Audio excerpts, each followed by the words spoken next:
question, I guess, is why in God's name do we pick a day in July to have a meeting in this little building?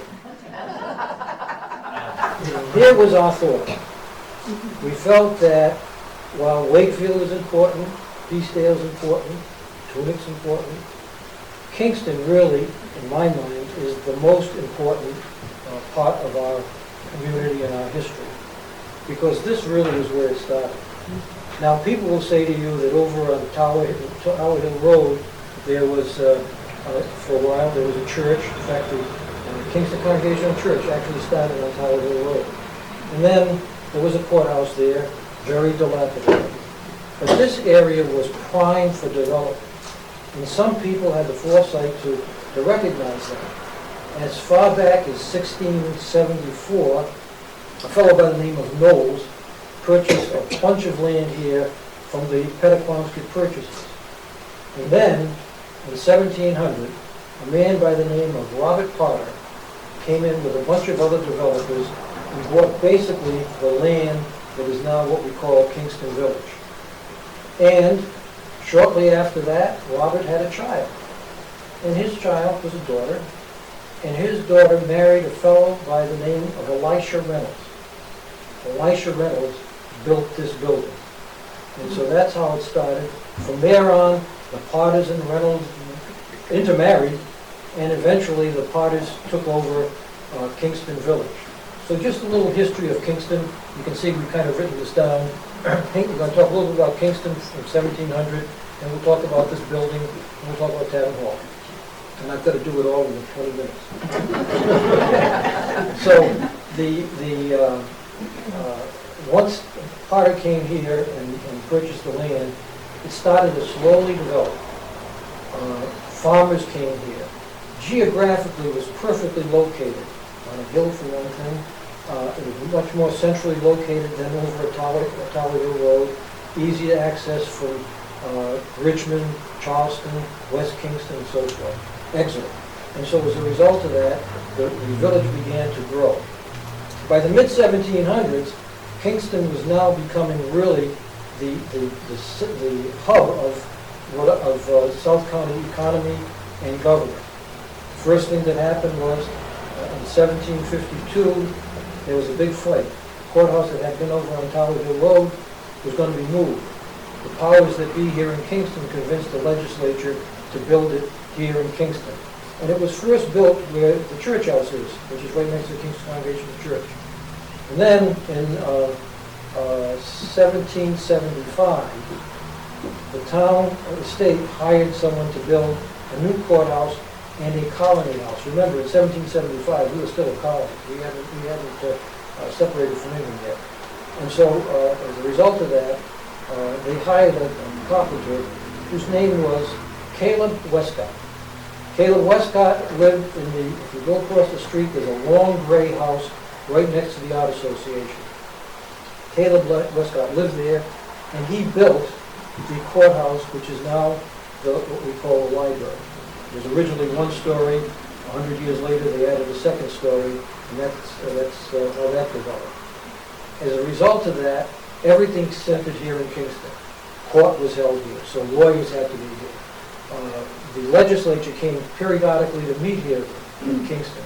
The legislature in those days would meet on a circuit. They would meet in Providence, they would meet in East Greenwich, they would meet in Bristol, they would meet in Newport, and they'd meet here in little old Kingston.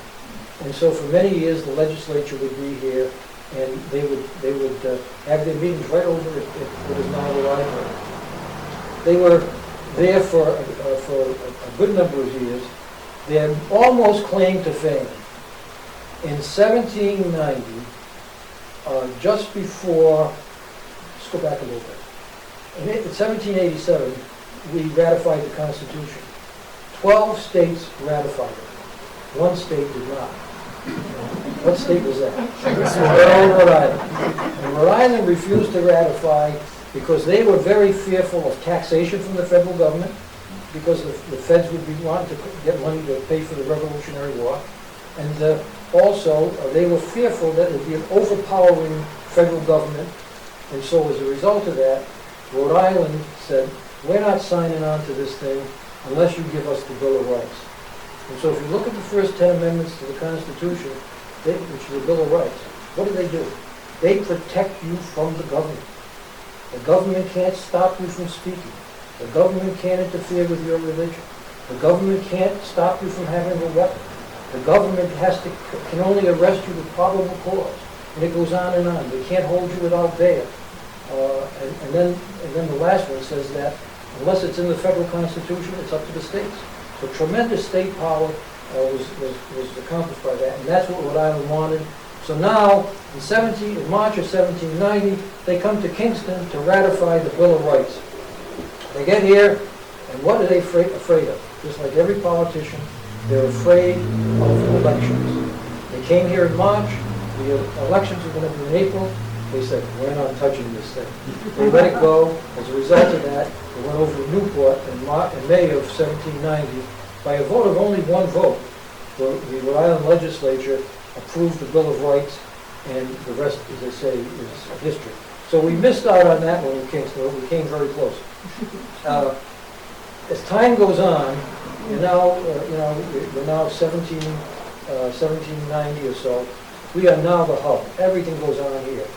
The legislature, as I say, is here. The courts are in session here. We have jury trials here. Believe it or not, we had hangings take place over on the library lawn. And it was kind of like a big civic event. It was out to the next hanging. And so that's the way it went. And it stayed that way for many years until around 1875. And what happened in 1875 was really a part of the Industrial Revolution, and the hazards from Wakefield sensed that they had a chance to take power from Kingston and bring power to Wakefield. The biggest thing that happened that caused it was the railroad. By that time, there was a main railroad that went through where our railroad is today, and where somebody was on the train today, right? Right, that's the same line, okay. And so, as a result of that, the need for a line from the main line all the way into Wakefield and Peacedale, bringing industrial goods, and then on to the pier for the summer tourists. Where would they go? Kingston fought to have the rail line go through Kingston. It would have gone right around here somewhere, on the theory that if it moves any further south, we'd be a ghost town. Well, the hazards had too much power, and as a result of that, the line went as we know it today, which is where the bike path is. And so that's how it ended up there. And with that, and a few other things, Kingston started to lose its power. By the end of the 19th century, Kingston was almost to the point of being a ghost town. What happened? A fellow by the name of Vernon Helm, along with a few, Helm House is the art association, along with a few others, got up some money, bought some land, and they said, let's have a land-grant college here in Kingston. And they had to fight the powers that be in the city. Cranston wanted it. I understand Greenville, that Smithfield area wanted it. But they convinced the powers to be that they would have a land-grant school here. In 1892, the school was created, and Kingston was saved. Some people say for worse, because we got all the traffic that we were getting.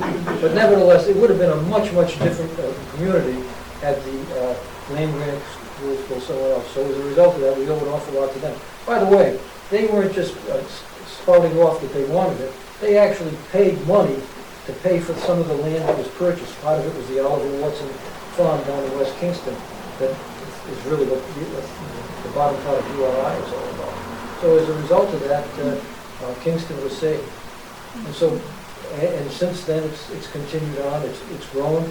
And I think it's fair to say that in the last years, because of historic zoning and so forth, we've maintained the ambiance of Kingston to a great extent.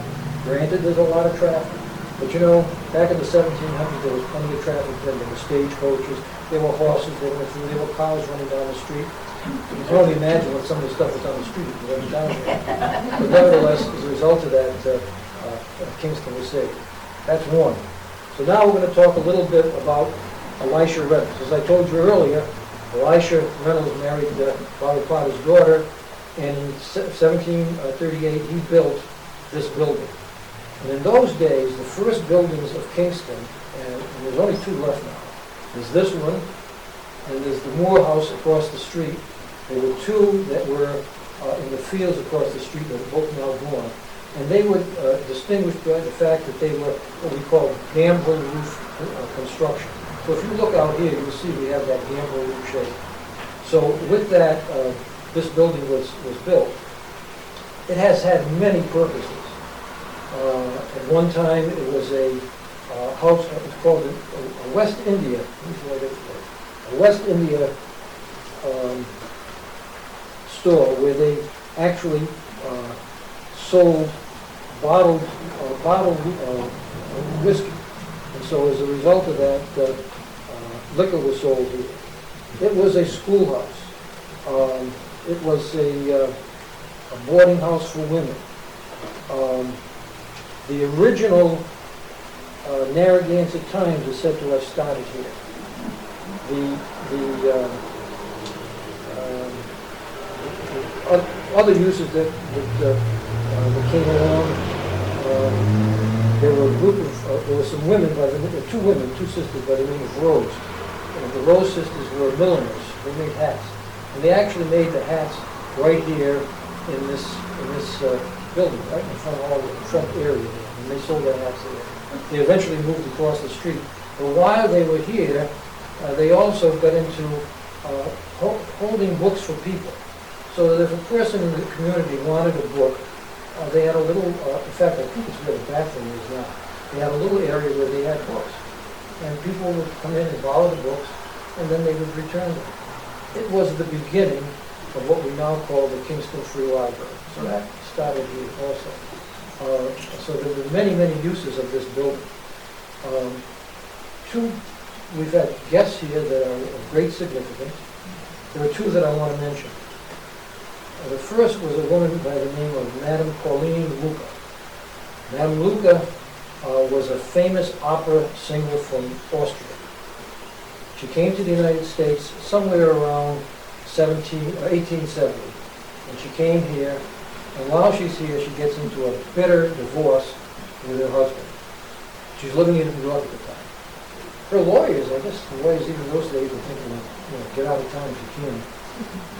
Suggested that she come to Kingston, and she would stay here at the tavern at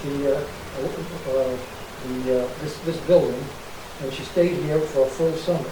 While she was here, her fans would be outside, basically calling for her because they wanted to either get her autograph or just touch her because she was that famous. She stayed for the whole summer.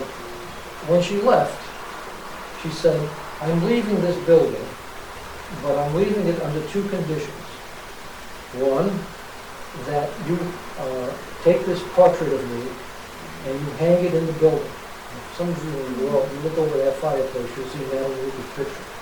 The second was, and this is an ego, she said, "I demand that you name this building the Luca House."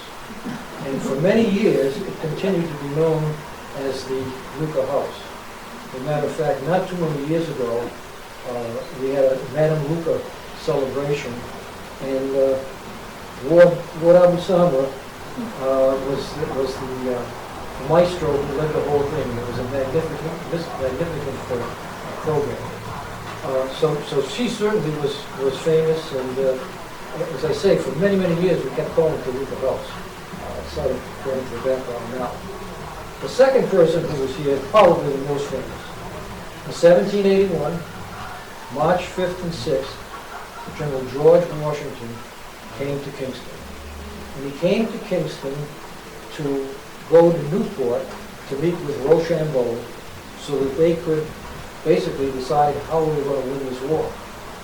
He came here, and while he was here those 2 days, he stayed across the road, and he met Colonel Thomas Potter, who was one of the people who owned this building. And Potter invited him over here. And so if you go into that room next to us where the food table is, you can say that you are standing where George Washington had dinner in 1781. Better than that, the next day, Washington actually walked down the streets of Kingston, and over where the tent is right now, he had a shave by a guy by the name of Lunt. He was a guy who lived in the neighborhood, basically was I guess it was like a barber of some kind. And so Lunt gave General Washington a shave before he was on his way over the Newport. So clearly he was one of the most famous guests that we had. He had to be the most famous guest that we had. In fact, not too many years ago, Christian McBurney led a reenactment of that whole thing as it came through Kingston. So that gives you a little idea of the Elisha Reynolds house. Today it's still here, obviously. It stayed in the Potter family until 1919, when it was sold to, yes, the Tavern Hall Club. And so let's talk just a little bit about the Tavern Hall Club. Across the street, remember I mentioned to you Joe Reynolds Tavern, and I mentioned Caleb Westcott, the carpenter, who lived there. It was what we call the tavern. The stagecoach used to actually stop there. Anyway, as a result of that, there were 5 young, I guess you'd call them associate teachers or professors at the new State University, URI, Rhode Island State University. And they lived there, and they got together, and they chatted, and before you know it, they started to socialize a little bit, and they would meet. And so they had to find a place to meet. So where would they meet? They would meet in the hall of the tavern. So the tavern had a hall that went up to the back stairs and so forth. And they would meet there. And so that's where they came up with the name Tavern Hall Club. There's never been any booze in this building. So as a result of that, they started there in 1911. The person who owned the building said, look, I don't mind you guys staying here, but one thing I don't want is electricity. There was no electricity in Kingston at the time. And these young fellows said, what? No electricity? You need electricity. So he said, you want electricity? Get out. And so as a result of that, they were forced to move. And with $4.25 in their checking account, they bought this building from a fellow by the name of Carol Potter, who was the last Potter to own it, and they bought it for $3,300. And they came here in 1919. When they got here, they realized, whoa, we got a problem. We've only got 5 members, and we're going to have to pay this mortgage.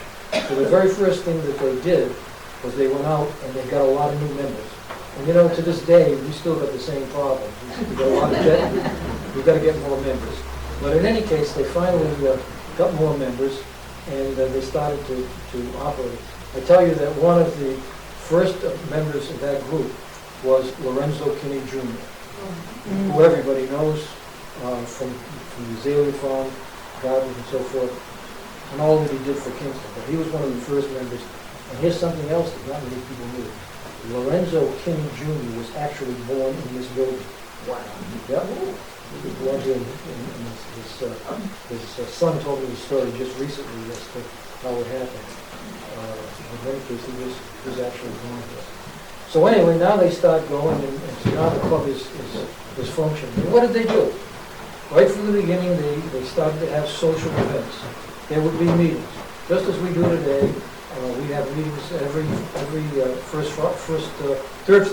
third Friday of the month, where we have speakers come in, and that's what they would do. They would bring in various speakers, but more than that, they were kind of characters. So they would have minstrel shows. Now today, people would say, they want to talk about minstrel shows, and they had ladies' night again. We don't talk about that. But in those days, those were the customs.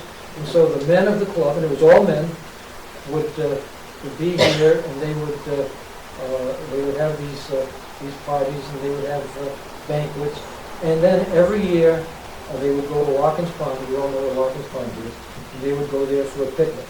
And to this day, I mean, we vouch for this, we still have picnic at Larkin's Pond. They also used to have cookouts, clam bakes down at Matunic and so forth. A lot of that disappeared. And there's no question about the fact that the membership has has dissipated, but that's what's happened to all social organizations, not us. And so in any case, they did that. But they also did a lot of other things, and they had a lot of famous people come to the court to speak. We had university faculty. We had university presidents. Carl Woodward spoke here. Fran Horn spoke here. Bob Carruthers spoke here. President Dooley spoke here. And most recently, Mark Palange, the new president, spoke here. So we had plenty of academics speak here. And politicians. Theodore Francis Green. Does anyone remember Theodore Francis Green?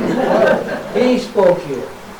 John O. Pastore spoke here. And when Pastore spoke here, the comment in our little log was he gave an eloquent speech. And if any of you remember Pastore, he was an eloquent speaker. We had Jim Taft spoke here. He was the mayor of Cranston, who was running for governor. He lost. We had Bruce Sumner, who was the governor, speak here. We had the late Lincoln who was a neighbor of ours, speak here. We had town council people, Barbara Hackett. Everybody remembers Barbara Hackett. She spoke here. There's also we had Collins speak here. What's his first name? Can't think of his first name. But Collins was one of the speakers. In any case, we had Council Abel Collins? Abel Collins. Yeah, Abel Collins spoke here. We had the town manager speak here. Buddy C. Yancey came in his You just, Louis, I told you were going to blow my punchline. So we'll give you the whole story, as long as you bring it up. It was 1980. Buddy C. Yancey was, you all know Buddy C. Yancey. Buddy C. Yancey was the mayor of Providence, and he was running for governor. So he comes here to speak. We have our strawberry festival every June, so we're having our strawberries, but he doesn't show. I was in charge of greeting him when he got here. We get a call, there were no cell phones in those days, but we get a call, Buddy's on his way. We're waiting, not coming. So finally we get another call. Buddy is at the South Road School. He came in here, on a helicopter. And Buddy had gotten a helicopter, landed at the South Road School, and now he's got a driver driving him up here. Everybody's still, I keep in the crowd, wait, he's almost here. So they're all here. I go to the door to meet him. Buddy had just gotten a brand new hairpiece. He comes in, the hairpiece is way over here. He says, where's the bathroom? So I said, it's right over there. He goes in, straightens it out. He comes in here, and he spoke and got a standing ovation. He was fantastic. He then went on to lose the race in a landslide. But nevertheless, I still think that of all of the people that I knew speaking here, that had to be one of the most colorful evenings, and I thank you for reminding me of that, Louis. Now, a couple of other things that happened over the years. One dealt with the fact that, as I said to you, this was all a men's club. And so as a result of it, for the most part, the women, the wives of the spouses of the members seemed to enjoy it. They didn't have any problem with it at all. And so as a result, they went along. Finally, in 1981, and as luck would have it, I happened to be president of the club at that time. And so a petition was signed to have women admitted as members. We had a meeting, and there had to be a quorum for a meeting. Well, as luck would have it, on that night, there was no quorum. So we had to continue the matter. We continued it to the next meeting. And so the vote to approve was 16 to 9. But the bylaws and the charter says you had to have a 2/3 vote. Don't correct me if I'm wrong on this, mathematicians, but nevertheless, it fell short by one vote of the 2/3 vote that it needed. Women were not admitted. It took us then from 1981 to 1994 before another vote was taken. And that vote was unanimous to bring in women. Thank God we did. because we would have been in terrible trouble if we hadn't done it. The way the log reads, in our little book we have here, it says in 19...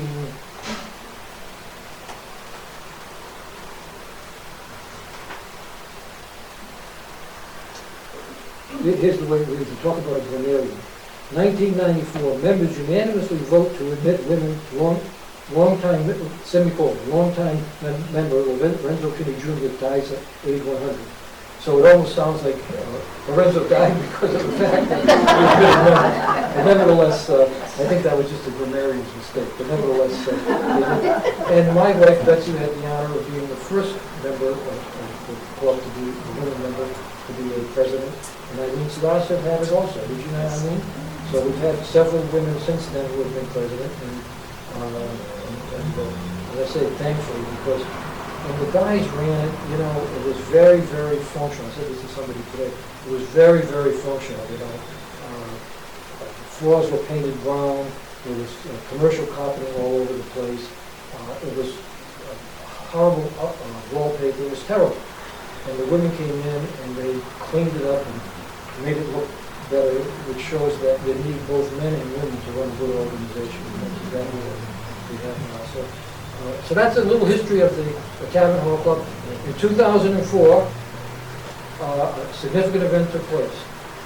We wanted to become non-profit because we recognized, among other things, that that was a way to get grants for the continue this building. So as a result of that, we became a 501c3. Our name changed slightly from the Tavern Hall Club to the Tavern Hall Preservation Society, and we have now been in that society since 2004, and it's been very, very helpful to us. And one of the people who's helped us dramatically was a woman by the name of Mary Lemoyne Potter. Again, that Potter name. She lived in the house that's the Potter Homestead, where Christian McBurn grew up. And where you live, correct? For 40 years. Yep. And Mary Lemoyne Potter was, when she died, she wanted her estate to go to her beloved village in Kingston. So all of the structures in Kingston, the church, the library, the art association, this building, and several others, every year get a grant from the Mary Lemoyne Potter Fund to keep us going. And so, in fact, this year it was for a new fire alarm system that keeps the whole building safe. And so as a result of that, we've been very fortunate to have her request to help us out. So you've now, how long have it? Just about 25 minutes, I'm okay. So there you've got a basic idea of what happened in Kingston when it started, what this building was all about, and what this club has been.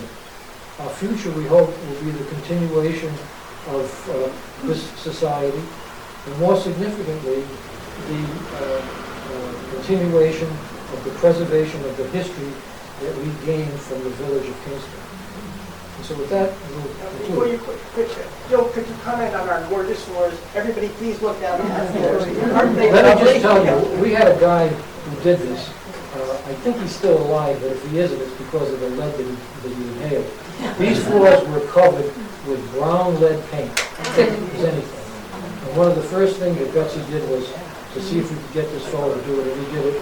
We sanded them all down. These are, for the most part, original floors. In other words, they were here in 1738. So when you go out, you'll see Adam Lucas' picture up on the wall, and you go by the room where the pool table is, and that's where George Washington actually had his. So take a peek at that. And so with that, are there any questions?